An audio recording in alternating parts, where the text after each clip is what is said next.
두려움 없으며 그 사랑 변함없어 늘 마음 편하다. 저 폭풍 몰아쳐서 내 마음 떨려도 주 나의 곁에 계셔 겁낼 것 없어라. 주 나의 목자시니 부족함 없으며 주 인도하는 대로 늘 따라가리라. 그 지혜 나를 깨쳐 내 앞길 밝히니 나 주의 길을 따라 주 함께 살리라.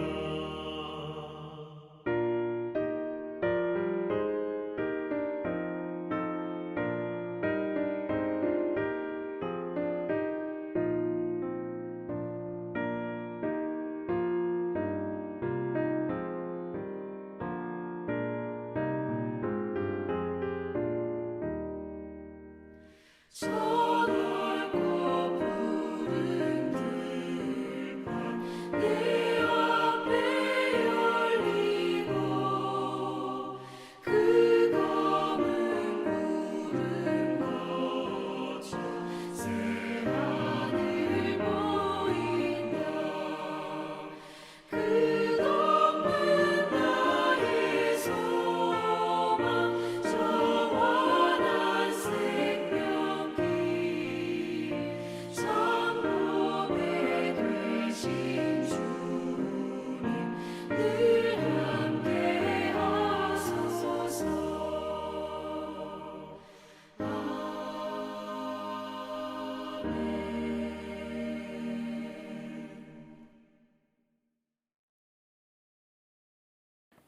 오늘 우리에게 주신 하나님의 말씀은 열왕기하 2장 1절에서 9절의 말씀입니다.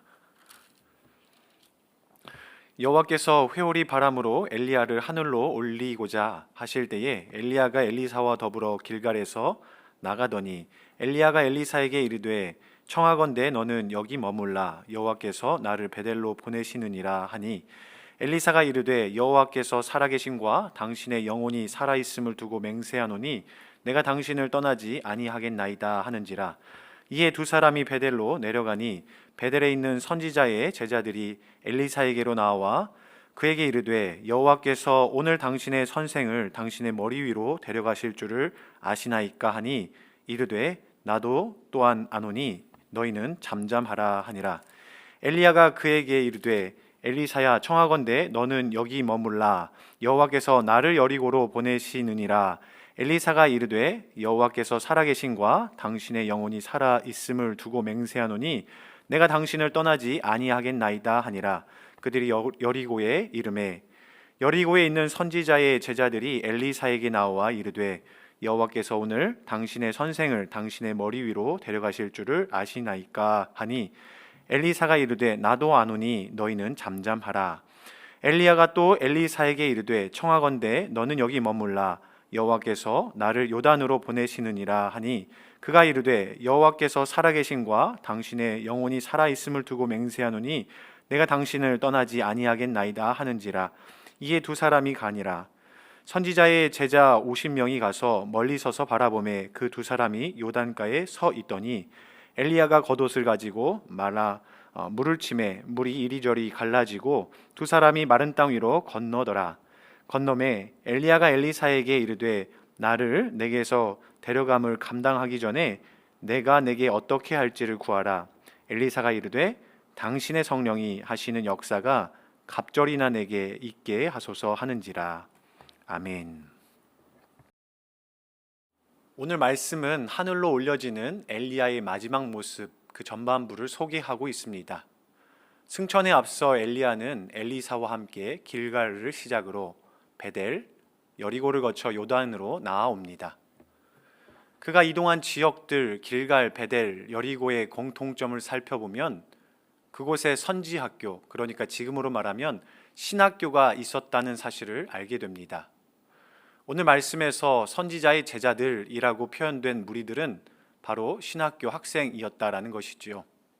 엘리야는 승천에 앞서 마지막으로 이들을 만나고 싶었던 것 같습니다. 그리고 그 이유는 두 가지입니다. 첫째는 엘리야의 사역 중 가장 귀한 사역이 바로 선지자를 길러내는 일이었기 때문이었을 겁니다. 엘리야에게는 여러 가지 사역이 있었지요. 왕에게 하나님의 말씀을 전하는 사역, 또 백성들이 우상을 따라 살지 않도록 하나님의 뜻을 전하는 사역, 그 외에도 많은 사역들을 그가 감당했습니다. 열왕기서를 살펴보면 그가 이루었던 사역들이 잘 나와 있죠. 그러나 혼자만의 힘으로는 버거워했던 것 같습니다. 오히려 사역을 하면 할수록 고립을 느꼈고 결국 그의 영혼은 탈진을 하게 됩니다. 호렙산에서의 하나님을 향한 그의 고백이 그 증거이지요. 열왕기상 9장 14절입니다.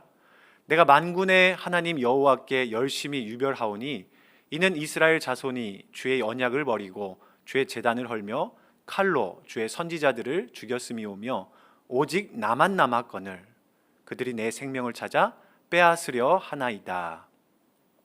하나님, 제가 열심히 하나님께 사역하였지만 이렇게 변화시키려고 노력했지만 결국 잘 안 됩니다. 그리고 저 혼자 남았습니다.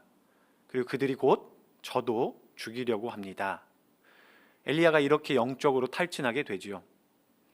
감사하게도 하나님은 그런 엘리야를 만나 주셨고 그에게 다시 한번 살 수 있는, 또한 사역을 할 수 있는 힘과 용기를 허락해 주셨습니다. 그리고 엘리야에게 새로운 사역을 맡겨 주셨지요. 그것은 다름 아닌 선지자를 길러내는 사역이었습니다. 지금으로 말하면 신학교를 세우는 사역입니다. 그러나 내가 이스라엘 가운데 7,000명을 남기리니 다 바알에게 무릎을 꿇지 아니하고 다 바알에게 입맞추지 아니한 자니라. 열왕기상 19장 18절의 말씀인데, 이렇게 엘리야는 길갈과 베델과 여리고에 신학교를 세워 이제 후학을 양성하게 됩니다. 참 감사한 것은 오늘 말씀을 통해서 이 선지자들, 다시 말해서 신학생들의 영적 분별력이 살아있고 잘 훈련되었구나 우리가 확인할 수 있다라는 것이지요. 어떻게 그것을 알 수 있습니까?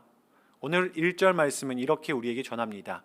여호와께서 회오리 바람으로 엘리야를 하늘로 올리고자 하실 때에, 하나님은 엘리야를 이제 부르실 계획을 가지고 실천에 옮기시려고 하셨다라는 겁니다. 그런데 성경을 잘 읽어보면 엘리야가 다녀간 선지학교들 학생들, 그들도 이미 엘리야가 하늘로 올라갈 것이다 라는 사실을 알고 있었지요. 3절, 5절로도 이렇게 말합니다. 엘리사에게 이렇게 이야기하는데요. 오늘 당신의 선생을 당신의 머리 위로 데려가실 줄을 아시나이까. 몇몇 신학생들은 또 이를 보기 위해 요단으로 나와왔습니다. 7절입니다. 선지자의 제자 50명이 가서 멀리 서서 바라보매. 하나님의 뜻을 분별할 줄 아는 신학생들 7,000명이 있었다라는 것이시지요. 그들은 분명 부패하고 어두운 세상에 소금과 빛이 되었을 것입니다. 엘리야가 그의 인생 마지막에 선지학교를 세워 신학생들을 길러냈다는 것, 그 사역이 인생에 있어서 가장 의미 있고 중요한 일이다라는 사실을 우리에게 말해 줍니다. 하나님의 사람들을 세워가는 일, 이것은 어떠한 일보다 우선시 되어야 함을 우리가 오늘 본문 말씀을 통해 깨닫게 되는 것이죠. 예수님께서도 공생의 가운데에 12제자를 또 70명의 제자를 세우신 이유, 또 부르신 이유도 마찬가지일 겁니다.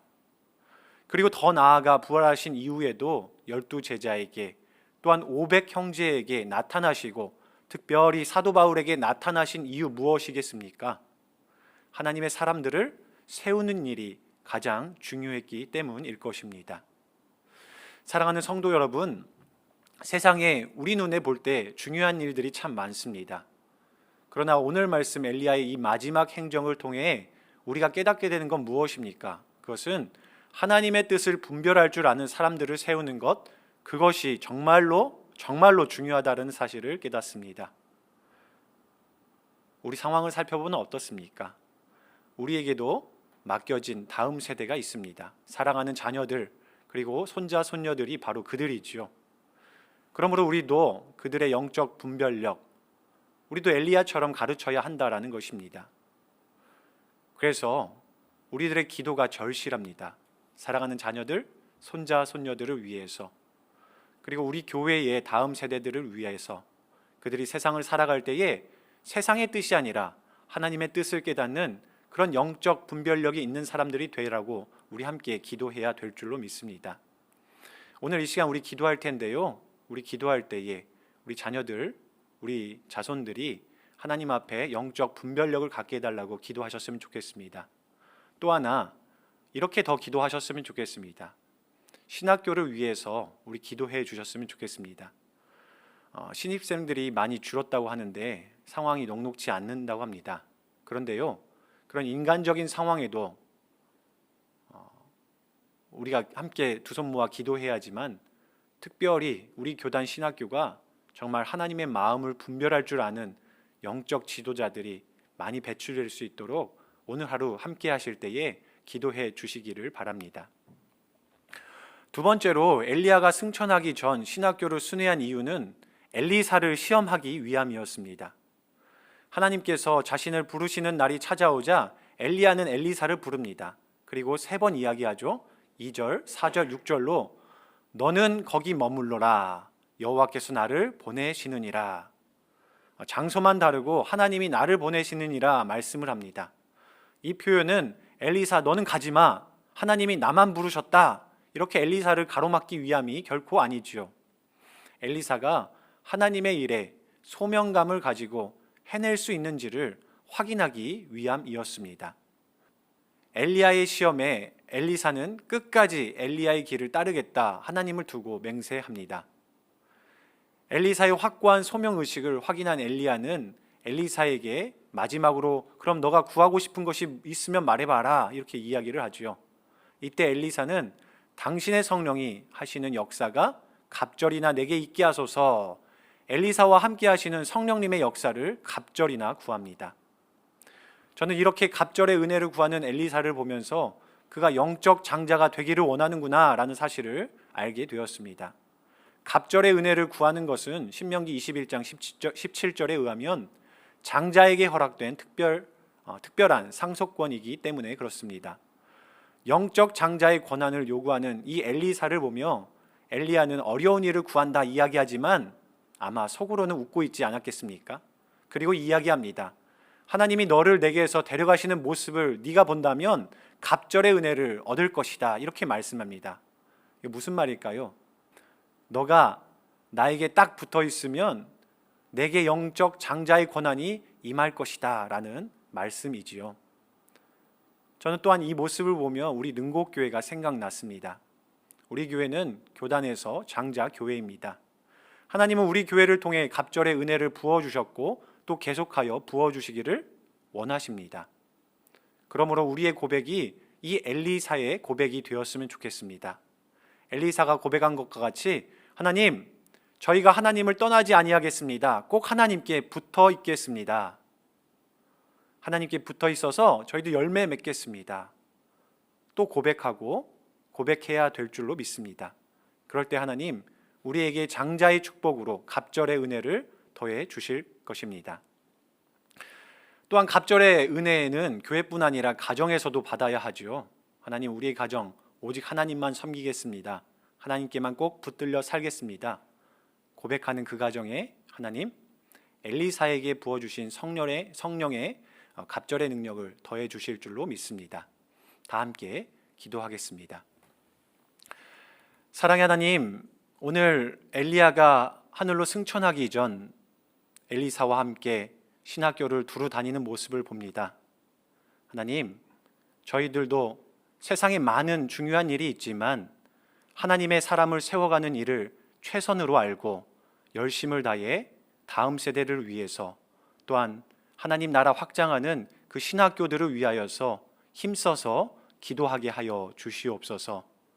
또한 엘리사와 같이 장자의 축복, 그 특별한 갑절의 은혜를 받기를 원합니다.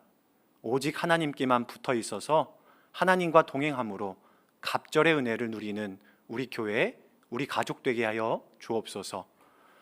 이제는 우리 주 예수 그리스도의 은혜와 하나님의 사랑과 성령님의 교통하심이 오직 하나님만 바라고 하나님의 사람으로 살아가겠습니다 다짐하고 결단하는 우리 모든 교회 식구들 머리 위에, 우리 능곡교회 위에 지금부터 영원토록 함께 하시기를 간절히 축원하옵나이다.